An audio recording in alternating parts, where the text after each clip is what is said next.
सो hello everyone, welcome और welcome back to my channel. आप देख सकते हैं कि किस तरीके से मेरी टेबल है वो फैली हुई है, क्योंकि आज का दिन था वो बहुत ही ज़्यादा बोरिंग था। बिल्कुल पढ़ाई करने का मन नहीं हो रहा था, सर्दी भी इतनी ज़्यादा लग रही थी। लेकिन हमने अपने काम को यहाँ पे शुरू किया। यहाँ पे थोड़ा सा मैं बहुत ज़्यादा स्ट्रेस फील कर रही थी, क्योंकि बहुत ही ज़्यादा हेक्टिक दिन था। आज कुछ पढ़ने का मन नहीं था, ऊपर से मैं सो ली थी तो बिल्कुल मन नहीं था। लेकिन हमें पढ़ाई तो कंप्लीट करनी है, तो पढ़ाई को कंप्लीट करने के साथ साथ हमें सबसे पहले मैंने अपनी टेबल को साफ़ किया। ये लैपटॉप पता नहीं कब से खुला डला होता है, इसको बंद किया पहले मैंने। फिर बंद करने के बाद मैंने अपनी जो डेली रूटीन है उसकी लिस्ट बनाना शुरू की, क्योंकि यार देखो पढ़ाई तो करनी पड़ती है। अब चाहे आपका मन करे या नहीं करे, तो जैसे तैसे खुद को समझाना पड़ा। और पता है ये एक चीज़ होती है कि जब तक आप टेबल पर नहीं बैठते हो ना तो बहुत आलस लगता है, लेकिन जब आप टेबल पर बैठ जाते हो तो फिर ठीक लगे। ये मेरे क्वेश्चन थे जो मैंने सॉल्व किए थे। बहुत ही बकवास दिन था, इसीलिए भी मुझे और ज़्यादा बुरा लग रहा था कि मैंने 10 क्वेश्चन सॉल्व किए, उसमें से मैंने 3 ही सॉल्व कर पाया अच्छे से। 2023 का साइंस उसका एनवायरनमेंट की PYQs में कर रही थी। फिर यहाँ पे सब चीज़ों को साइड में रखते हुए मैंने अपनी जो बेसिकली अपनी टू डू लिस्ट रहती है उसको यहाँ पे बनाया। अब जैसा गया सो गया।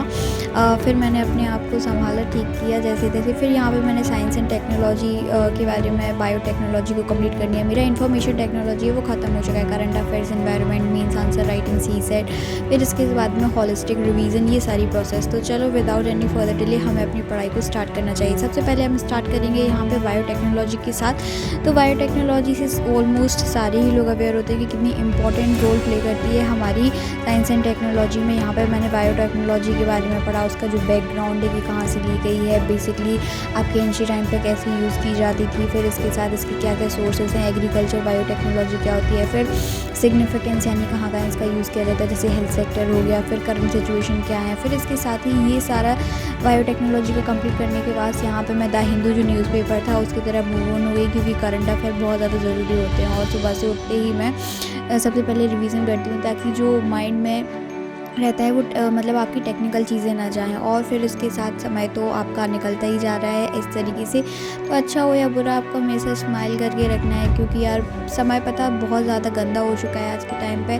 कहीं ना कहीं जब आप 1 मिनट के लिए भी खुश होते हो ना तो आपको वहाँ पे दुख देखने को मिल जाता है। तो ज़्यादा टेंशन फ्री हो गए, बिल्कुल काम करो, पढ़ाई का कोई स्ट्रेस नहीं और फैमिलीज़ का भी कोई स्ट्रेस नहीं। तो यहाँ पर मैंने जो है क्वेश्चन आंसर की प्रैक्टिस की थी, यहाँ पर अर्बन बायोडाइवर्सिटी मैनेजमेंट के बारे में।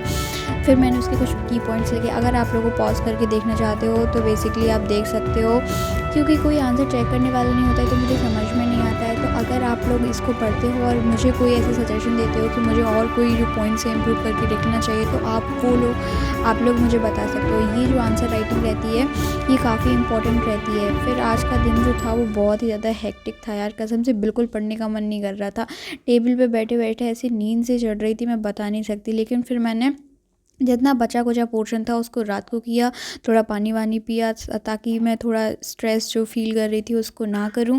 फिर इसके साथ यार पढ़ाई तो देखो आपको करनी ही पड़ती है, चाहे आपका मन हो चाहे नहीं। तो फिर मैंने उठाया कि मुझे क्वेश्चन आंसर जो लगाने हैं। फिर मुझे कौन सा यहाँ पे क्वेश्चन लगाना था, ये मेरा था जो अंडर ग्राउंड वाटर, यानी कि जो हमारे यहाँ पे अंडर ग्राउंड वाटर होता है उसका डिप्लीशन बहुत ज़्यादा होता है, उसका रीज़न क्या है, बेसिकली ये सारी चीज़ें जो हमें लिखनी थी इसमें और किस तरीके से किया जा सकता है। तो आज की वीडियो में बस इतना ही। आशा करती हूँ आप लोगों को अच्छी लगेगी। Thank you so much, love you all.